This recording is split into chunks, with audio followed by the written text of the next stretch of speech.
Next, we'll talk about the various drugs which are used in ophthalmology. So, first is cholinergic drugs, which are also called as parasympathomimetics. Under that, you have two groups of drugs. You have directly acting agonists and indirectly acting agonists. So, under the directly acting agonist, the most common drug which is used is pilocarpine.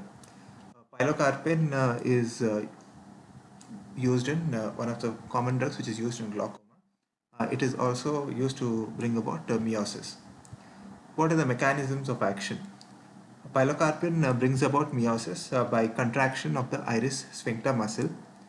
It increases the aqueous outflow through the trabecular meshwork by longitudinal ciliary muscle contraction, and that is how it decreases the intraocular pressure.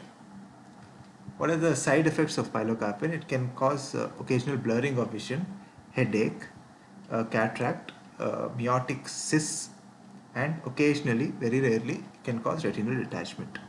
It has a wide variety of systemic side effects which include lacrimation, bradycardia, salivation, perspiration, bronchial spasm, urinary urgency, nausea, vomiting, and diarrhea. So we need to take proper precautions. You need to rule out the systemic conditions or that the patient has, and only then start the patient on pilocarpine. The indirectly acting agonists or anticholinesterases are again of two types, the reversible and irreversible. They are said to be more potent and said to have a longer duration of action. So the reversible inhibitors include physostigmine, which is occasionally used in glaucoma, but the use is restricted because of the CNS side effects. Irreversible cholinergic agonists are ecothiophate and dihydroxyfluorophosphate, which does not have a role in ophthalmology.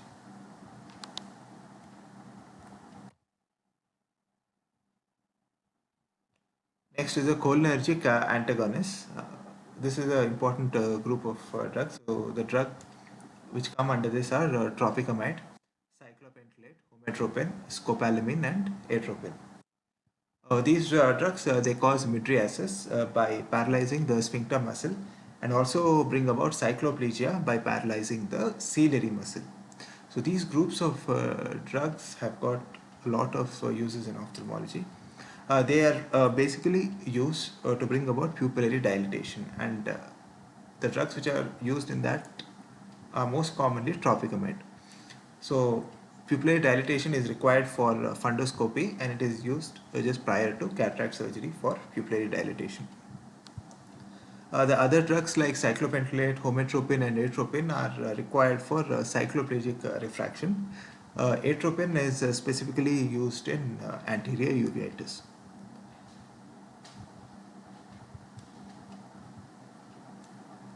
What are the side effects?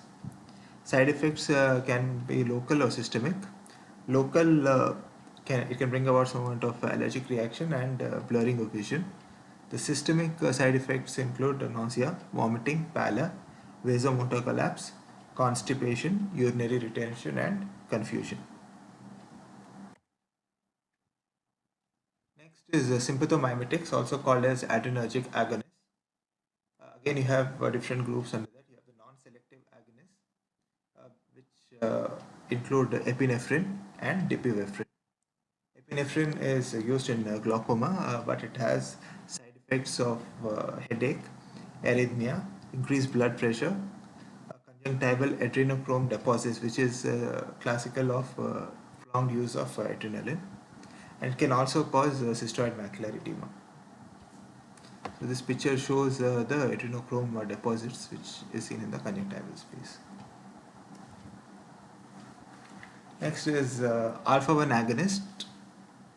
Under that you have phenylephrine. It can bring about mydriasis without cycloplegia. It is usually available as a combination with the tropicamide. So tropicamide with phenylephrine is the combination which is commonly available.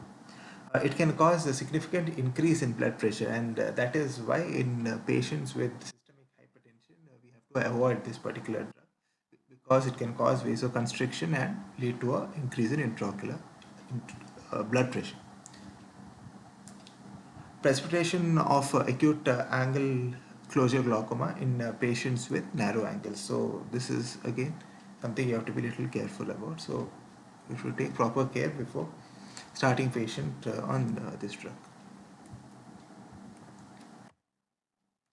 Next is the alpha 2 agonist, which is brimonidine and aplagloxidine. It is used in glaucoma medication, used as prophylaxis against IOP spike after glaucoma laser procedures. How does it act? Is it decreases aqueous production and increases the UV scleral outflow. The local side effects include allergic reaction and conjunctival blanching. The systemic side effects include oral dryness, headache, fatigue, drowsiness, orthostatic hypotension, and occasionally vasovagal attacks also.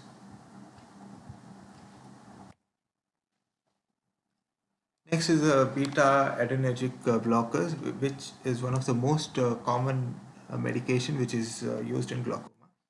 So it is again of two groups. You have the non-selective and selective. Non-selective, we have timolol, which is usually available as a 0.5% medication.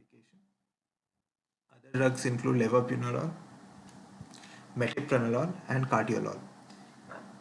The cardioselective drug is pitoxolol. Timolol is the most common drug in this group, which is used in glaucoma. It decreases the formation of aqueous humor by the ciliary body and thereby helps to decrease intraocular pressure.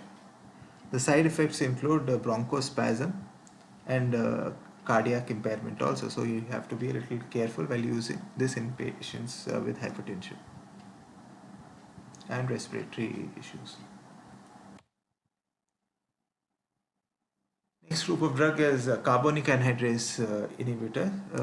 Under that we have acetazolamide, which is a oral anti-glaucoma medication. Other drugs include methazolamide, dichlorphenamide, dorzolamide, and brinzolamide.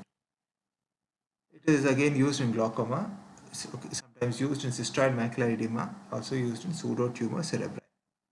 It also, like your beta blockers, decreases aqueous production. What are the adverse effects? It can cause paresthesia, anorexia, gastrointestinal disturbances, headache, altered taste and smell, sodium and potassium depletion. This is a pretty important adverse effect with carbonic anhydrase inhibitors. It can cause electrolyte imbalance. Metabolic acidosis, renal stone formation, and occasionally bone marrow suppression. And this drug is contraindicated in pregnancy. Next is osmotic agents. These are again used in glaucoma. They dehydrate vitreous body. That is, they remove fluid out of the vitreous, which helps to reduce the intraocular pressure significantly. Under that, you have drugs like glycerol, which is available as 50% syrup. It can again cause nausea and hyperglycemia, so we cannot use that in diabetics. The other drug is mannitol 20%. It is given as slow IV, but it can also cause a fluid overload and it's not used in congestive heart failure. So you have to take proper precautions and administer this drug in required cases.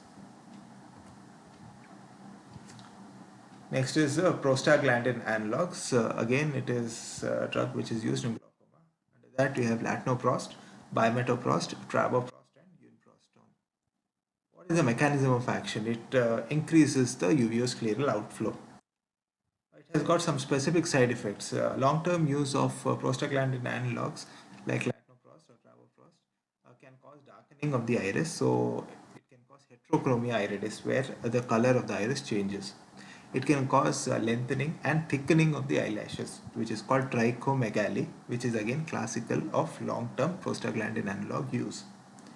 It can also cause intraocular inflammation and it can also cause macular edema. This is a picture showing heterochromia iris.